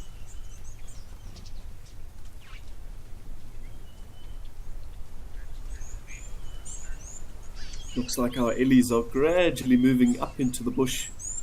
They're further away, kind of north of the river now. These trips down to the water probably happen at least twice a day for many of these savanna elephants of the greater Kruger. But the big driving force behind this moving is the collection of the food. For an adult elephant bull, certainly the big guys, the 7 or 8 tonners, and they have to eat something like 1/4 ton, well over 500 pounds of vegetation every single day. And that is a full-time job. It probably takes 15 or 16 hours a day to collect that much food. So they have to keep moving. As a result, they don't do a whole lot of sleeping, probably an hour or less per day. But quite amazingly, very big as the bulls, on some occasions will lie down. There's a bit of a myth that they sleep standing up, certainly on their feet, but yeah, it's not true that they never sleep lying down. They absolutely do.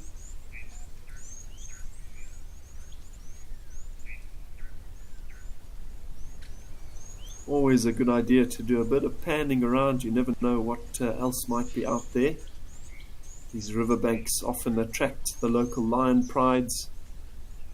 Regularly see things like leopard down and around here as well. You just never know what you're going to see.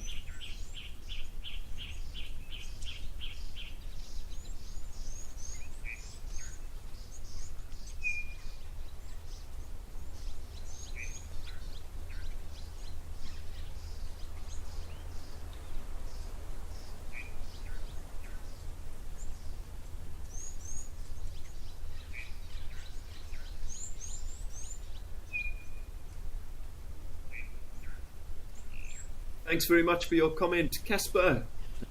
A lovely way to sort of end our afternoon. And we are unfortunately approaching the end of the afternoon for Live at the Waterhole. I think we'll be wrapping up the show in about 2 minutes. A nice, varied and diverse afternoon it has been, with a good opportunity to look at a couple of big things, but a couple of small things as well.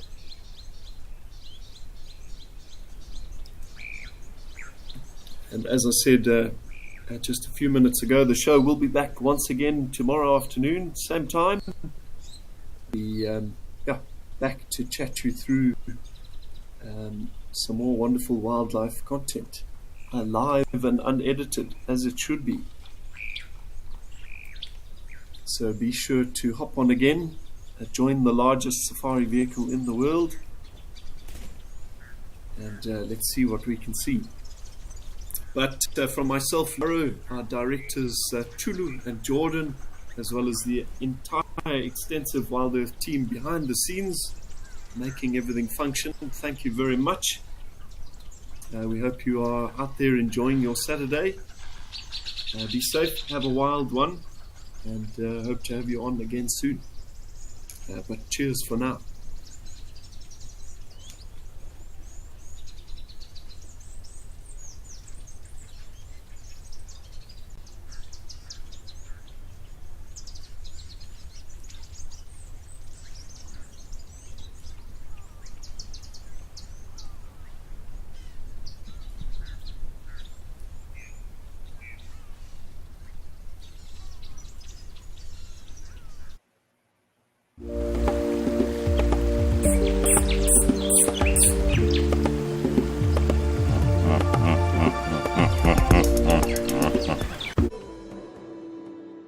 Hello and good afternoon, everybody. Welcome aboard welcome to the tent, should I say. Welcome to Djuma Private Game Reserve in the Sao Sand, where I'm joined by Panda on camera and myself. I'm Steve, and this is On Safari.